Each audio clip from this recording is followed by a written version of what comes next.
छठी शताब्दी ईसा पूर्व। एक छोटी सी सेंचुरी थी, लेकिन इसमें हुए बड़े बड़े बदलाव, जैसे लोहे का प्रयोग, सिक्कों का चलन, बौद्ध जैन धर्म का उदय, कृषि क्रांति, 16 महाजनपदों का उदय, राज्यों नगरों का विकास आदि। ये था लोहा, बुद्धा और खेती का जमाना, 16 राज्यों का अफसाना। एक जमाना था जब भारत में सब कुछ बदल रहा था, और वो जमाना था छठी शताब्दी ईसा पूर्व। इस समय भारत में नए राज्य और नगर बन रहे थे। लोहा जोरों शोरों से इस्तेमाल हो रहा था और पहली बार सिक्के चलन में आए। यहाँ पर समझो, इकोनॉमी और पावर दोनों ही बढ़ने लगे थे। और इसी दौरान आए दो महान थिंकर्स, गौतम बुद्ध और महावीर। उन्होंने कहा, सुख और शांति सिर्फ पैसों से नहीं आती, बल्कि सोच भी बदलो। और शुरू हुई नई दार्शनिक विचारों की दुनिया, जैन और बौद्ध धर्म का उदय। उन्हीं दिनों भारत के प्राचीन ग्रंथों में मेंशन हुए 16 महाजनपद। ये 16 पावरफुल राज्य थे जो पॉलिटिकल सिस्टम का बेस बन गए थे। ट्रिक याद रखो, राजा के 16 मंत्री इज इक्वल्स टू 16 महाजनपद। और एक बड़ा बदलाव, खेती में क्रांति। अब लोहे की हल से जमीन को जोतना आसान हो गया, धान की खेती शुरू हुई और फसलों की पैदावार बढ़ गई। ये है मगध, धरती का वो टुकड़ा जहाँ प्रकृति और राजनीति दोनों ने मिलकर इसे भारत का सबसे शक्तिशाली महाजनपद बनाया। चारों तरफ पहाड़ और बीच में सुरक्षित मगध, यही इसकी पहली शक्ति थी। महाराज, चारों ओर पहाड़ों ने हमें ढाल की तरह घेर रखा है। दुश्मन चाहकर भी सीधे प्रवेश नहीं कर सकता।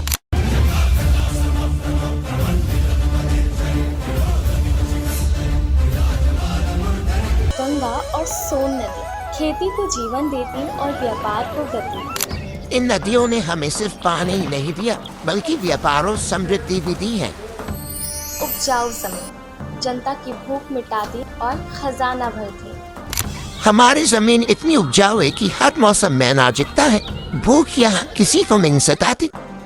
जंगल की हाथी जो सेना को अजेय बनाती थी। ये हाथी हमारी सेना की असली ताकत है। दुश्मन हमें देखकर कांप उठेगा। लोहा, जिससे बने हथियारों ने मगध को कभी न हारने वाला बना दिया। लोहे की ये तलवारें मगध के शत्रु कभी नहीं झेल पाएंगे। मगध पर अनेक महत्वाकांक्षी राजाओं ने राज किया, जैसे बिंबिसार, अजातशत्रु और चंद्रगुप्त मौर्य। हमारी ताकत सिर्फ प्रकृति की देन नहीं, बल्कि हमारी दूरदृष्टि भी है। हम मगध को सबसे महान साम्राज्य बनाएंगे। यही कारण था कि मगध नदियों, पहाड़ों, लोहा, हाथियों और महत्वाकांक्षी राजाओं की शक्तियों से भारत का सबसे बड़ा महाजनपद है।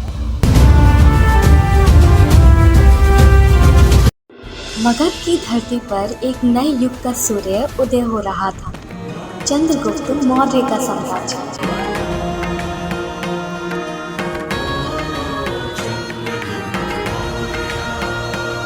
जिसकी नींव 321 ईसा पूर्व में रखी गई थी। ये साम्राज्य अब अफगानिस्तान के पहाड़ों से लेकर सुदूर उड़ीसा के तटों तक फैल चुका था। लेकिन एक विशाल साम्राज्य को केवल तलवार से नहीं, अपितु बुद्धि और रणनीति से चलाया जाता है, और यही चुनौती सम्राट चंद्रगुप्त के सामने थी।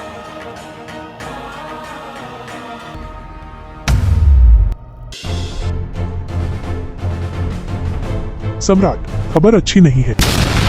तक्षशिला में विद्रोह की आग भड़क रही है।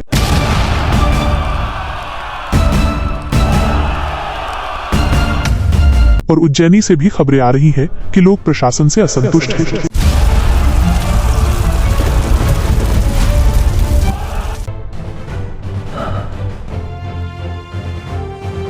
ये विद्रोह, असंतोष, लेकिन क्यों? मेरे अधिकारी क्या कर रहे हैं? सम्राट, ये कोई सामान्य समस्या नहीं है, और इसका समाधान ढूंढने के लिए हमें सिर्फ वर्तमान पर नहीं, बल्कि आने वाले समय पर भी ध्यान देना होगा।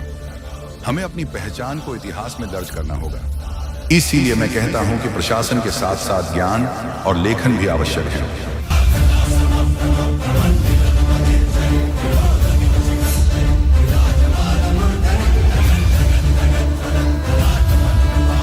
आप सही कहते हैं गुरुदेव। मेगस्थनीज, आपने मेरे साम्राज्य का भ्रमण किया है, आपने क्या देखा? सम्राट, आपका साम्राज्य अत्यंत विशाल और समृद्ध है।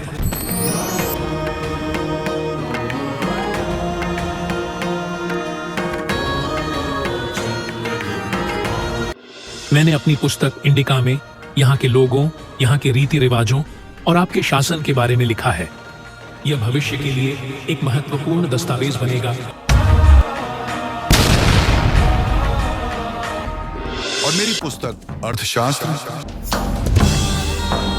उसमें शासन के सिद्धांत, कूटनीति और राज्य संचालन के नियम हैं।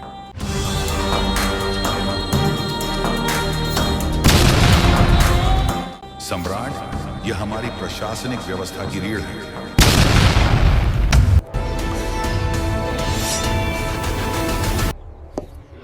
हमारे साम्राज्य के 5 प्रमुख राजनीतिक केंद्र हैं। राजधानी पाटलिपुत्र, तक्षशिला, उज्जैनी, तोसली और सुवर्णगिरी। चाणक्य की दूरदर्शिता और चंद्रगुप्त के दृढ़ संकल्प ने एक नया प्रशासनिक मॉडल तैयार किया। उन्होंने समझा कि एक साम्राज्य को केवल एक ढर्रे पर नहीं चलाया जा सकता। अलग अलग क्षेत्रों की ज़रूरतों को समझना और उसी के अनुसार शासन करना ही सच्चा राजतंत्र है। कलिंग के युद्ध में सम्राट अशोक को अंदर तक झकझोर दिया था। लाखों लोगों का रक्त बहा था। जिस साम्राज्य का निर्माण चंद्रगुप्त ने किया था, उसे अशोक ने अपनी तलवार से और भी बड़ा किया। लेकिन उस जीत की कीमत ने अशोक को बदल कर रख दिया। आज से मैं युद्ध का त्याग करता हूँ। वह अब केवल राजा नहीं था, अपितु वह एक नए मार्ग की तलाश में निकल चुका था।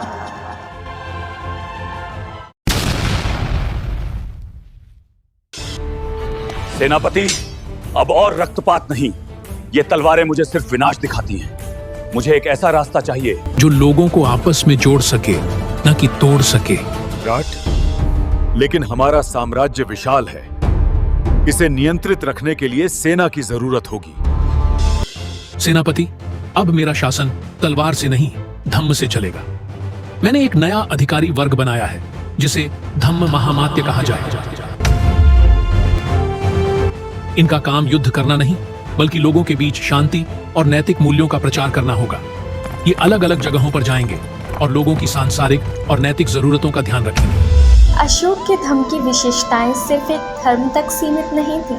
यह एक नैतिक संहिता थी, जिसके अनुसार हर इंसान को एक नैतिक जीवन जीना चाहिए, अपनी इच्छाओं पर नियंत्रण रखना चाहिए, दूसरे धर्मों का सम्मान करना चाहिए और सबसे महत्वपूर्ण, जीव जंतुओं को हानि नहीं पहुंचानी चाहिए।